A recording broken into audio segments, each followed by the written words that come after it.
All right, this is gonna get a little morbid, but just stay with me, right? So, if we crashed on a mountain, my wife went before me, and I had to eat her. I have to eat her, right? I mean, my wife has a very big ass. You know what I'm saying? She has a very big ass, and that ass going first. You know what I'm saying? We cooking that ass up first. You know, I know you're doing this for us, baby. You know what I'm saying? Your ass will help me live and help me thrive another day. I mean, actually, her ass probably help me thrive a whole month, you know. So, baby, I love you to death, but if you go before me, I will have to eat your ass. You know what I'm saying? It's for the best. Yo, what up, though? Y'all running out of shit to watch on Netflix, Hulu, Disney Plus? I know it ain't, it's the beginning of the month, the shit month for movies, so not a lot of shit is coming out, right? But I got one for you. On Netflix right now. Not a lot of people are talking about it. Society of the Snow, son. It is my favorite movie so far of 2024. I think it came out last year, but I'd seen it about a week ago. Society of the Snow is about a rugby team from 1972 who took a plane and it crashed into the snowy mountains, and they were stuck out there for months. And the shit that they had to do, oh my God, bro, you have no idea. Whew.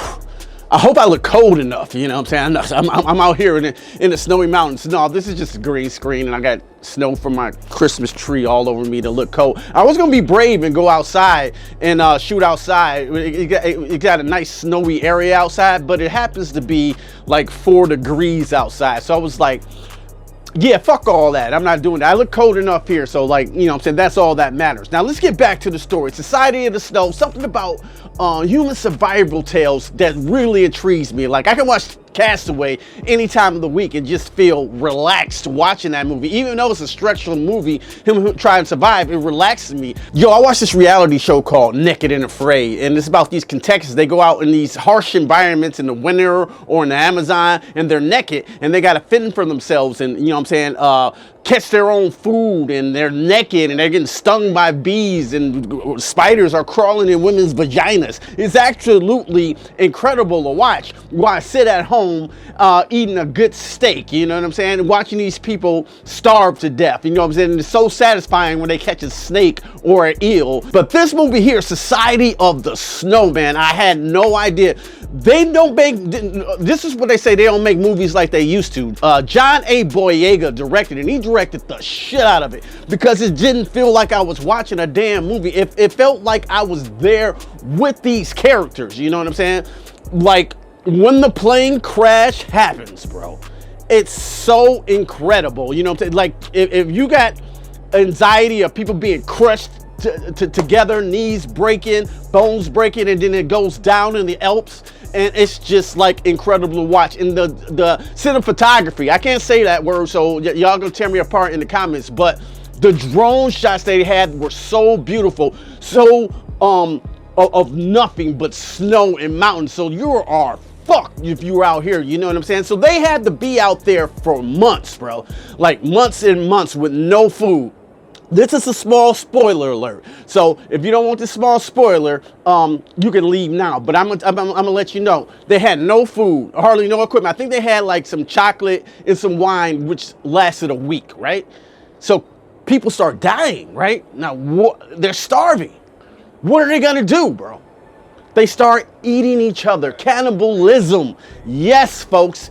This was based on a true story, by the way. And a movie came out in the 90s called Alive. I remember liking that movie a lot. I haven't seen it in like 30 years. But this movie is more in detail. It's like the novel of that movie, based on a true story. They get really in deep to the characters and things like that and how they actually survive.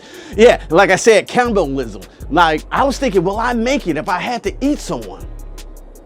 Yeah. I would have to eat a motherfucker, you know what I'm saying? All right, this is gonna get a little morbid, but just stay with me, right? So, if we crashed on a mountain, my wife went before me, and I had to eat her. I have to eat her, right? I mean, my wife has a very big ass, you know what I'm saying? She has a very big ass, and that ass going first, you know what I'm saying? We cooking that ass up first, you know? I know you're doing this for us, baby, you know what I'm saying? Your ass will help me live and help me thrive another day. Actually, her ass probably helped me thrive a whole month, you know. So baby, I love you to death, but if you go before me, I will have to eat your ass. You know what I'm saying? It's for the best. And the thing about this cannibalism in this movie too, like they were eating the bodies of the dead passengers, but they were eating them like cold. You know what I'm saying? They was just fucking like taking a knife, you know what I'm saying, and passing the rations around like, motherfucker, y'all ain't gonna cook this shit? Y'all ain't gonna start. I'm like, I want the shit to taste at least like chicken if I'm eating Dave over here. You know what I'm saying? Like fire it up on a stick. You know what I'm saying? Let's make a Dave shish kebab or some shit. I can't eat Dave sushi raw and shit. Something mental about eating a human raw. It's just eating a human, period. But like, if we gonna have to eat a motherfucker, let's, you know what I'm saying, let's cook them up. That's what frustrated me about this movie too a little bit. They were smoking cigarettes and shit, and they never started a fire. Like, these motherfuckers is just straight cold, bro. Like, cold to the bone. They started deteriorating, and yeah, that's a great thing. Their transformation from what they looked like in the beginning of the movie until what they looked like at the end of the movie was like incredible. It reminded me of Christian Bale when he goes through those transformation. I think The Machinist is the name of that movie. So and the actors do great here. You know what I'm saying? I don't know what language this is per se off the top of my head, but it's dubbed. So like, you don't have to read anything, but it's dubbed. And at the beginning of the movie, it's a little jarring, but once that crash happens, you're just all into it. I haven't been invested in a movie like this in so long. When they used to say they don't make them like this anymore, they don't make them like this anymore. The cinematography, the great drone shots, it's just nothing. And the villain of this movie is fuck Thanos. Mother Nature herself is a beast, my guy. It's a beast. It's one part in here that had they were in the plane. It's kind of chill, and then you hear this avalanche come and the snow just piles into the cabin of the plane, and they're buried in snow, and they have to climb their way out and claw their way out, and this took like days for them to get out. Like I said, small spoiler alert, but this movie is my favorite movie of the year. If I had any gripes about this movie, it's a little long in the tooth. It's a long one, you know what I'm saying? And they linger on points for a little bit too long in the dub. Like I said, it's jarring at first, but at the end of the movie, I didn't mind it. So it's one guy in this movie who refused to eat the passengers. He just refused to do it. He thought he would be cast to damnation if he did it. He just thought it wasn't right. In the perspective of this character, I think he represents the people who actually passed away in the film, because this is a small spoiler. What do you think happened to the guy who didn't eat? You know what I'm saying? I'm just gonna put it out there like that without completely spoiling it. And I think he represents the people who passed away and the bodies they had to eat. So they showed respect to the passengers on that movie by doing this, and I thought that was a really good idea.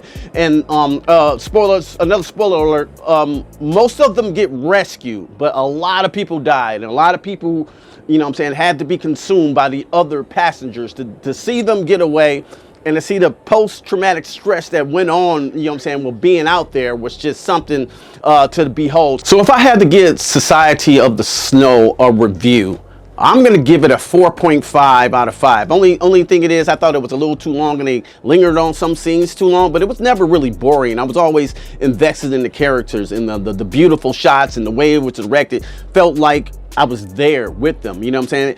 The shit was so cold, I had to turn up my heat to 75 degrees. You know what I'm saying? Just, you know, and the nature of this beast, that's Mother Nature, which we really have no control over when we think we have control over everything most of the time. But when Mother Nature comes and it hits, it's a motherfucker, boy.